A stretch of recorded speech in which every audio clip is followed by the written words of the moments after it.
هلو هلو، معاكم ساره صقر ودي سر الاكله. بقول لكم ايه، الجو حر قوي ومفيش احلى من ان احنا نعمل العصاير اللي احنا هنعملها النهارده دي. كفايه بس الوانها وريحتها وشكلها خطيره. تعالوا بينا نعمل مع بعض 2 سموزي بطرق حلوه جدا جدا وجديده ومميزه. عشان نعمل مع بعض النهارده العصير بتاعنا هنحتاج معانا هنا مانجا فروزن، وكمان الفراوله دي برده فروزن، ومعانا كمان هنا كوبايه او ربع كوبايه او نص كوبايه على حسب بقى الكميه اللي انتوا حابينها من الحليب المكثف.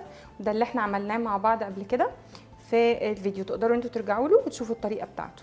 ومعانا هنا كمان كوبايه من الزبادي اليوناني، ومعانا هنا كمان سكر، ده بقى حسب الرغبه، واللبن. الفراوله بتاعتنا الفروزن هنحط عليها كوبايه من اللبن، ده بقى الحليب المكثف هنحطه عليها بالشكل ده بدل السكر. طبعا تقدروا انتوا تخففوا القوام عن كده. بعد ما عملنا سموزي الفراوله، تعالوا هنا بقى ايه نعمل المانجا. عندنا هنا برده قطع المانجا، شويه برده من اللبن، شويه من السكر، ومعانا هنا بقى الزبادي اليوناني.